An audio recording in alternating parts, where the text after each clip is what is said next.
ভয় লাগতেছিল, তো হাতিটা অনেক ভালো ছিল। আমার কাছ থেকে টাকা নিয়ে সেটা আমার কাছে খুবই ভালো, অসাধারণ একটি মুহূর্ত ছিল। এত কাছ থেকে দেখতে পেরে আমিও অনেক খুশি হই। WhatsApp guys, welcome back another.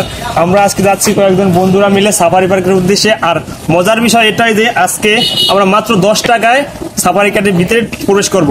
তো কিভাবে 10 টাকায় আমি আজকে সাফারি পার্কের টিকিট কিনি, আপনারা আমার সাথেই থাকেন, আর অনেক মজা হবে। সাকিব ভাই আছে, ইমন ভাই, হৃদয় ভাই, আমরা সবাই মিলে যাচ্ছি সাফারি পার্কের উদ্দেশ্যে। তো আমাদের সাথেই থাকুন। হ্যালো গাইস, তো চলে আসলাম সাফারি পার্কের ভিতরে। প্রথমেই আছে সাফারি পার্কের ম্যাপ। চলুন দেখা যাক সাফারি পার্কের প্রদর্শনী ম্যাপটি। এটা অনেক বড় হওয়ার কারণে আমার মোবাইলটি বাঁকা করতে হয়েছে, যাতে আপনারা সুন্দরভাবে দেখতে পারেন প্রদর্শনী এই ম্যাপটি। অনেক সুন্দর একটা ম্যাপ, দেখলেই অসাধারণ একটি ম্যাপ। তো এখানে আছে ঝুলন্ত ব্রিজ, 10 টাকার বিনিময়ে আপনি ঝুলন্ত ব্রিজে উঠতে পারবেন।